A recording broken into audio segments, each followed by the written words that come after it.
Confidence alone is good, but Jim Cramer's confidence is better. So why wouldn't anyone build their portfolio on Jim Cramer's advice? CNBC's Mad Money features flashing lights, beeping horns, and Jim Cramer, the screaming, fast-talking, always in motion host who always has a strong opinion on which stocks you should buy and which you should sell. When it comes to putting his neck on the line, and sometimes coming close to getting it chopped off, few, if any, rival Jim Cramer, the loudmouthed host of Mad Money on CNBC. On one hand, he must be doing something right since his show has been on the air for years, but his wrong picks are legendary. He calls stocks worse than a coin flip. He gave the infamous Bear Stearns advice on the March 11, 2008 episode of the show.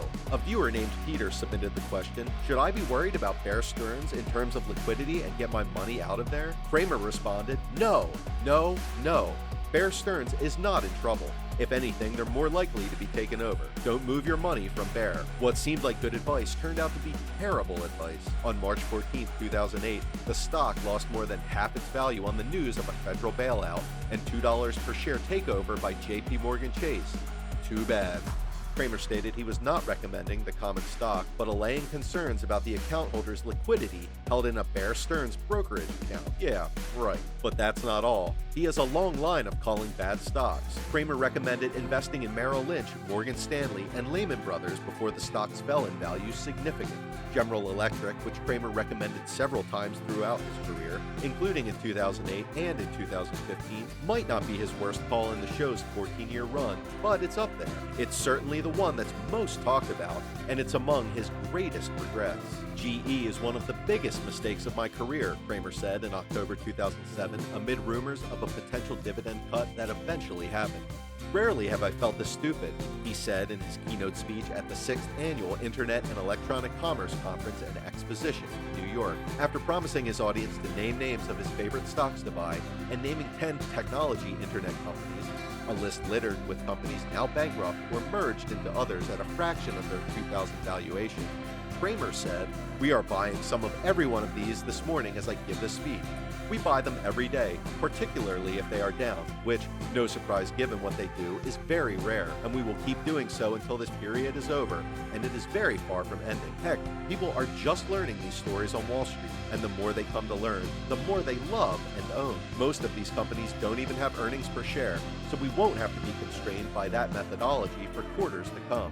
If this one paragraph doesn't convince you to ignore Cramer's stock-picking advice forever, I don't know what will." First, note that he said that the period of rising stock prices in the tech sector was very far from ending. The tech-heavy NASDAQ index peaked just above 5,000 the very next month after Cramer's speech, and then went on a sickening 80% plunge in just over 2 years. Hewlett-Packard was one of his legendary wrong calls. In 2012, he urged viewers to dump the stock based on his dim view that its corporate culture was broken. Within 6 months, HP shot up 115%. He also told viewers to ditch Best Buy. Exit these stocks immediately, he urged. Cramer cited terrible same-store sales losses as well as a dramatic decline in cash flow at the retailer. His pessimism was unfounded. Like HP, Best Buy rose 124% in the following 6 months. We'll admit that Cramer is entertaining, but no one can consistently forecast the demand of the market as he pretends to be able to do. I repeat, no one can consistently predict the direction of the market. That's the point. The stock market moves completely randomly and unpredictably over the short term. Therefore, trying to make a call on the market won't consistently work out for you. Pick a direction, up or down, and there's a 50% chance of being right, even though the prediction is rather meaningless. So, how do I form my portfolio based on Jim Cramer's advice? I simply do the opposite of what he advises. I'd rather take my chances with Russian roulette than Jim Cramer's stock call.